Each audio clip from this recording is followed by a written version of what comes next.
Okay, எல்லாரும் ரெடியாக இருக்கிறீங்களா? நம்ம இப்போ ஒரு கேம் விளையாட போகிறோம். அது என்ன கேம்னா ஸ்லீப் அண்ட் வேக்கப் கேம்.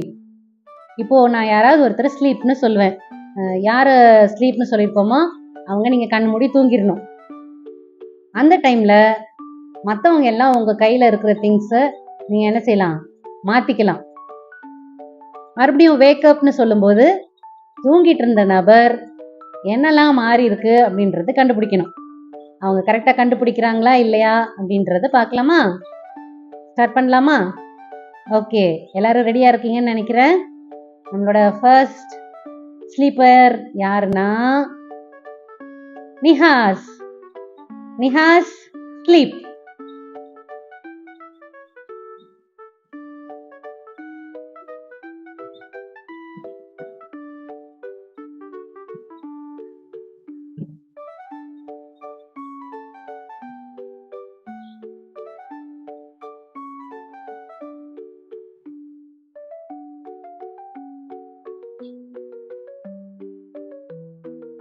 எல்லாரும் முடிச்சிட்டிங்களா? Okay நிஹாஸ், wake up. இப்போ என்னெல்லாம் மாறி இருக்குன்னு நிஹாஸ் கண்டுபிடிக்கணும். Hepzibah, bag, pad, note, Sharon, bag, Pency, phone, note, Mark, Bible, Niranjana, pouch, note, Jaslin, button, pouch. Okay, very good. Nihas ரொம்ப அழகாக எல்லாத்தையும் கண்டுபிடிச்சாச்சு. இப்போ அடுத்த ஸ்லீப்பர் யாரு அப்படின்னு பார்த்தா ஹெப்சிபா. ஸ்லீப். Hepzibah, sleep.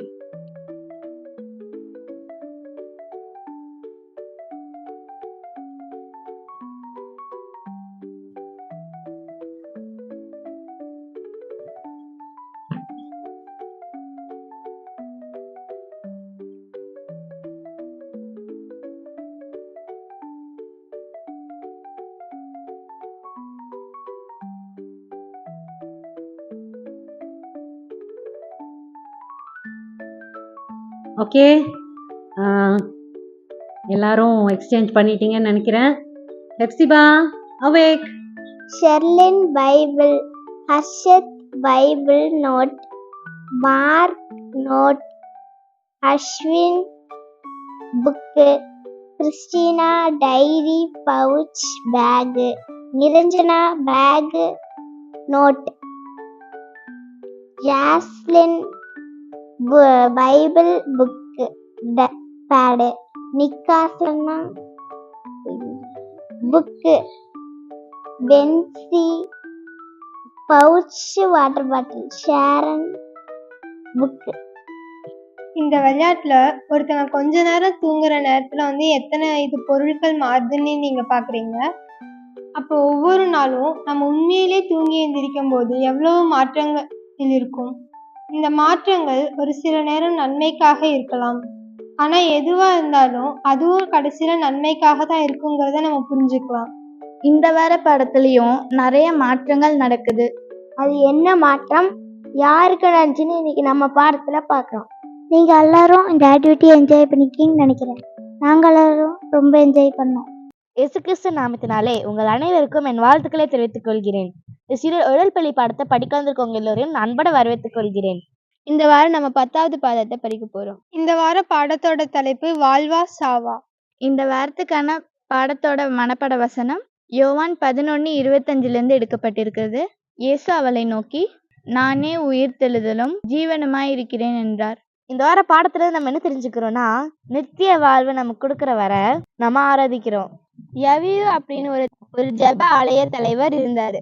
அவருக்கு 12 வயசு உள்ள பொண்ணு இருந்தா. அந்த பொண்ணு ரொம்ப உடம்பு சரியாத நிலைமையில இருந்தா. அந்த பொண்ணுக்கு சீக்கிரமா சரியாகிறதுக்கு என்னெல்லாம் செய்ய முடியுமோ அது எல்லாமே அவங்க அம்மா அப்பா ட்ரை பண்ணாங்க. ஆனா இன்னும் பலவீனமாயிட்டே தான் இருந்தா. நல்ல பெற்றோர்கள் அவங்களுடைய பிள்ளைங்க சரியாகணுன்றதுக்காக என்ன வேணா செய்யறதுக்கு ஆயத்தமா இருப்பாங்க. அதனால யவீருவோட ஒரே மக உடம்பு சரியில்லாம இருந்தப்போ அவங்க எவ்வளவு கஷ்டப்பட்டிருப்பாங்கங்கிறத நம்மளால புரிஞ்சுக்க முடியுது. அவங்களோட மகளை விட்டுட்டு யவீரோக்கு எங்கேயும் போறதுக்கு மனசு வரல. மறுபடியும் அவருக்கு தெரிஞ்ச எல்லா டாக்டர் கிட்டயும் ஏதாவது உதவி கிடைக்குமான்னு அவர் முயற்சி பண்ணாரு. ஆனா எதுவுமே உதவி செய்யல. இப்பதான் யவீருக்கு இயேசுவை பத்தி ஞாபகம் வந்துச்சு. இயேசு கலிலேயாவிலிருந்து வந்த ஒருத்தர். எல்லாரும் இந்த இயேசுவை பத்தி அடிக்கடிக்கு பேசிட்டு இருந்தாங்க. அவரு நிறைய அற்புதம் செஞ்சாலும் எல்லாரும் பேசிக்கிட்டு இருந்தாங்க. இயேசு கிட்ட போய் உதவி கேட்கறது தான் யவீருக்கு கடைசியா இருந்த ஒரே ஒரு வழின்னு நினைச்சாரு. யவீரு மெதுவா அவரோட மகள் காது கிட்ட போய், நான் போய் இயேசு எங்க இருக்காரு நான் கண்டுபிடிச்சிட்டு வரேன் அப்படின்னு சொல்லிட்டு அவர் வெளியில போயிட்டாரு. இயேசு மத்தேயோட வீட்டுல இருக்காருன்னு யவீரு வேகமா அவர் வீட்டுக்கு போனாரு. அங்க போனா கண்டிப்பா இயேசுவை சந்திக்கலான்னு ஒரு முடிவு பண்ணாரு. இயேசுவை பார்த்த உடனே யவீரு, ஐயா, என்னுடைய ஒரே மக ரொம்ப உடம்பு சரியில்லாம இருக்கா, கொஞ்ச நாள்ல இறந்து போயிருவான்னு கூட சொல்றாங்க. அதனால நீங்க என் கூட வீட்டுக்கு வந்து உங்களோட கைய அவ மேல வச்சு நீங்க ஜெபம் பண்ணீங்கன்னா அவ சரியாயிருவான்னு நினைக்கிறேன் அப்படின்னு இயேசு கிட்ட கேட்டுக்கிட்டாரு. யவீரோட இந்த வார்த்தைகள் கேட்ட இயேசு உடனே நான் வீட்டுக்கு வரேன்னு அவர் ஒத்துக்கிட்டாரு. இயேசு அந்த வீட்டுல இருக்காருன்னு கேள்விப்பட்ட நிறைய பேரு யவீருவை போலவே மத்தையோட வீட்டுக்கு சுத்தி வந்துட்டாங்க. இயேசு எங்கெல்லாம் போனாரோ அங்கெல்லாம் பார்க்க ஒரு பெரிய கூட்டம் கூடுச்சு. எல்லாரும் இயேசு கிட்ட இருக்கணும்னு ஆசைப்பட்டாங்க. அதனால ஒருத்தரோட ஒருத்தர் தள்ளிக்கிட்டு முண்டி அடிச்சுட்டு போனாங்க. இப்படி அந்த கூட்டம் நெரிசலோட போயிட்டு இருந்தப்போ திடீர்னு இயேசு ஒரு இடத்துல நின்னாரு. யாருன்னு தொட்டது அப்படின்னு கேட்டாரு. இயேசு பக்கத்துல இருந்த பேதுரு இயேசு இப்படி ஒரு கேள்வி கேட்பாருன்னு கொஞ்சம் கூட எதிர்பார்க்கல.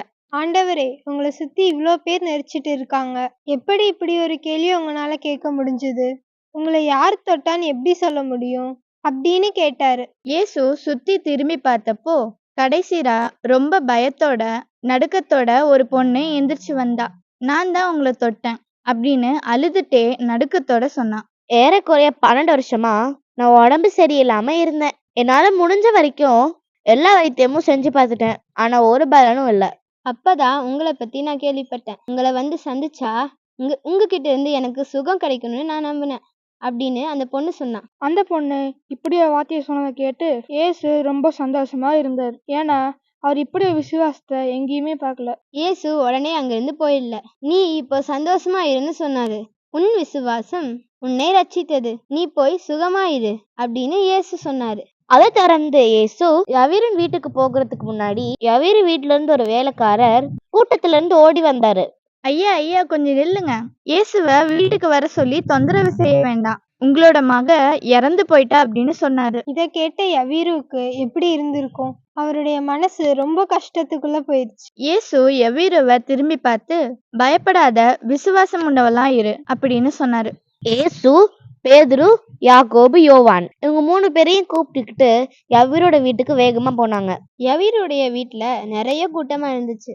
எல்லாரும் அவளுடைய மகள் இறந்தனால சத்தம் போட்டு அழுதுட்டு இருந்தாங்க. இவங்களெல்லாம் பார்த்த இயேசு, இவங்க எல்லாத்தையும் போக சொல்லுங்க, உங்க மகன் சாகல, அவர் தூங்கிட்டு இருக்கான் என்பதை சொன்னார். இதை கேட்டு எல்லாரும் சிரிக்க ஆரம்பிச்சிட்டாங்க.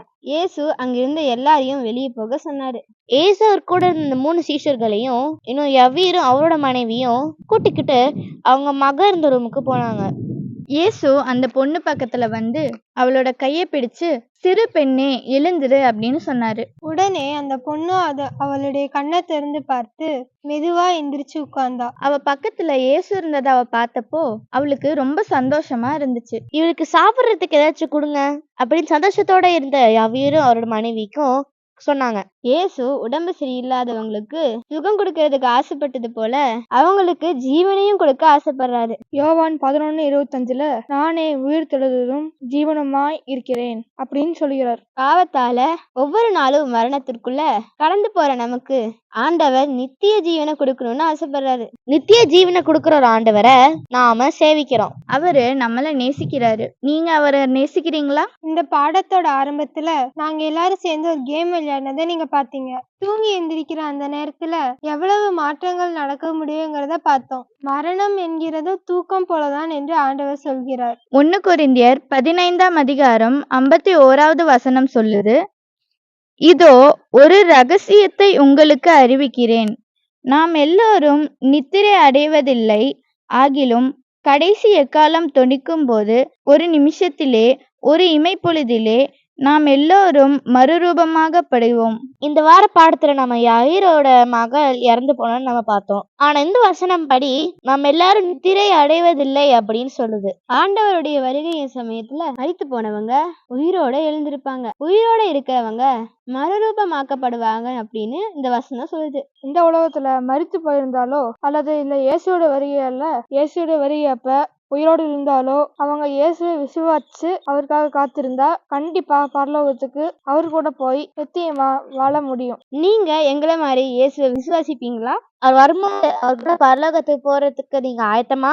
இந்த பாடத்துல நம்ம பார்க்குற மாதிரி நம்மளோட விசுவாசம் தான் நமக்கு ஆண்டவர் கூட நித்தியமான வாழ்வா அல்லது ஆண்டவர் இல்லாம நித்தியமான சாவான்னு தீர்மானிக்க போகுது. இந்த பாடத்தை எங்க கூட சேர்ந்து படிச்சதுக்காக நன்றி. இந்த பாடத்தை முடிக்கிறதுக்கு ஜெபம் செய்வோம். எங்கள் அன்புள்ள பரமபிதாவே, நல்ல ஒரு பாடத்தை படிக்க எங்களுக்கு உதவி செய்ததற்காக நன்றி. உங்களுடைய வருகையின் சமயத்துல நாங்க எப்படி ஆயத்தமா இருக்கணும்னு இந்த பாடத்துல நாங்க கத்துக்கிட்டோம். நாங்க ஒவ்வொரு நாளும் என்ன நடந்தாலும் உங்க மேல வச்ச விசுவாசத்தை நாங்க எப்பவும் பிடிச்சு அதுல நிலைச்சு இருக்கிறதுக்கு உதவி செய்யுங்க. இந்த பாடத்தை பாக்குற கேட்கிற எல்லாரையும் ஆசீர்வதிங்க. இயேசுவின் வழியா ஜெபிக்கிறோம் எங்கள் அன்புள்ள பிதாவே, ஆமேன்.